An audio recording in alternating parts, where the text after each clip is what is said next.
Welcome to Kush News, the newscast of the African diaspora. I'm your anchor, Ochanda, daily bringing you the top stories from Africa and the Caribbean. Let's take a look at today's news on Wednesday, August 21st, 2024. We start with the continent where vaccines for MPox is set to be administered.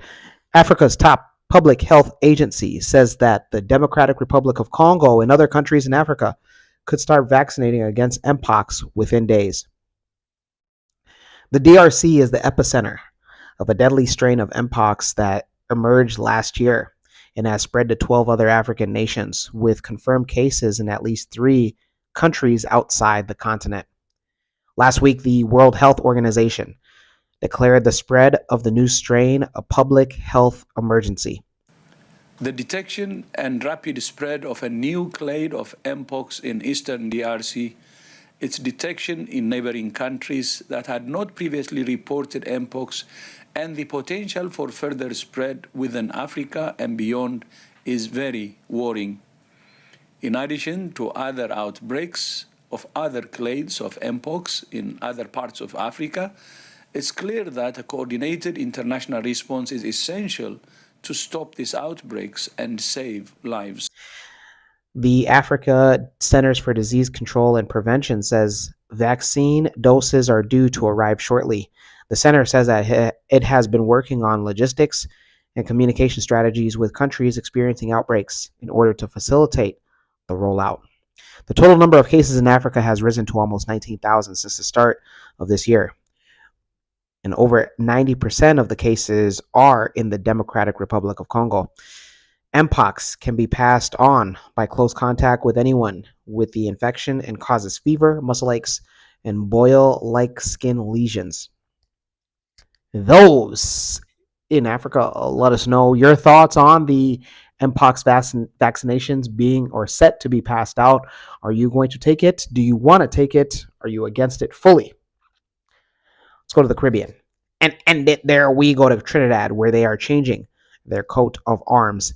Officials in Trinidad and Tobago are redrawing the country's coat of arms for the first time since its creation in 1962. This is a move made to remove references to European colonialism. Christopher Columbus's 3 ships, the Pinta, the Nina, and the Santa Maria, will be replaced with the steel pan, a popular percussion instrument in Trinidad.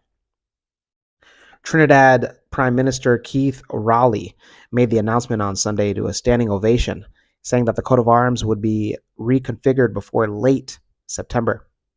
Since we have enough votes in the parliament to do it, I could announce now that as soon as the legislative adjustment is made, and that that adjustment should be made before the 24th of September, we then, over a 6-month period, will replace Columbus' 3 ships, the Santa Maria, the Pinta, and the Nina, with the steel pan.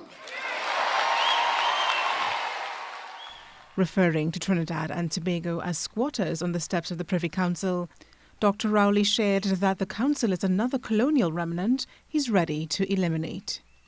And that should signal that we are on our way to removing the colonial vestiges that we have in our constitution, and I hope that we start with that and we end up getting up and no longer being squatters on the steps of the Privy Council. I find it are better things to study rather than to change that. Look how long that day. So I just think that they need to study the crime system about what's going on in the country and how poor people living underneath that poverty line. I guess it was a great initiative in a sense that it's more centralized for the country itself than something that's relating to history and, the colonizer and so forth. So I guess in essence, it's a great initiative, but I don't know, I've not seen such a general impact of how, it is in general, but it's a great initiative in essence. I find it's a good idea to remove him from the coat of arms because Columbus is an oppressor.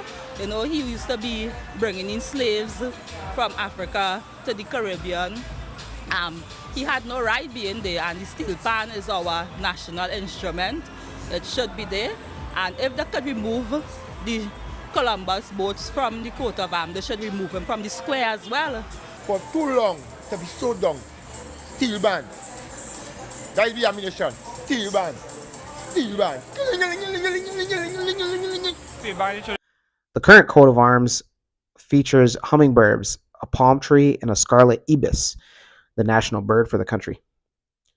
The Prime Minister's announcement comes a week before Trinidad and Tobago is scheduled to hold a public hearing on whether certain statues, signs, and monuments should be removed.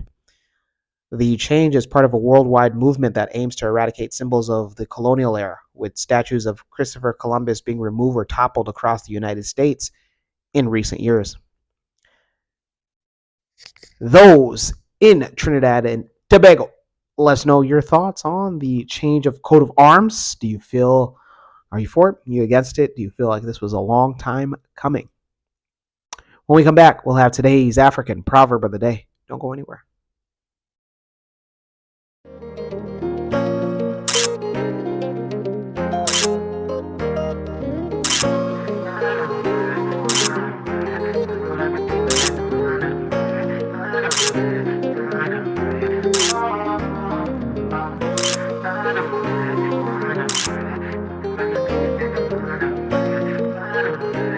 New release of the Spring Summer Collection.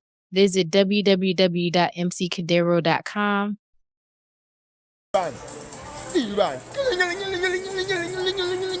Welcome back. Let's take a look at today's African proverb of the day, and it comes to us from the Caribbean island of Trinidad.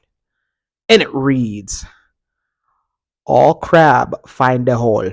Once again, all crab find a hole. Trinidad proverb, Trini proverb. What this is referencing is that everybody will find their place, especially in life or your life. For instance, some people that might not need to be in your life, they'll start slowly revealing themselves to be either a waste of time or to be a cancer to you. Let me know your interpretation of today's African proverb of the day, as well as your thoughts, views, questions, comments, and concerns on the top stories. Don't forget to hit that like button. Make it your best friend. For Kush News on Kush Convos TV, I'm Ochanda. We'll see you soon.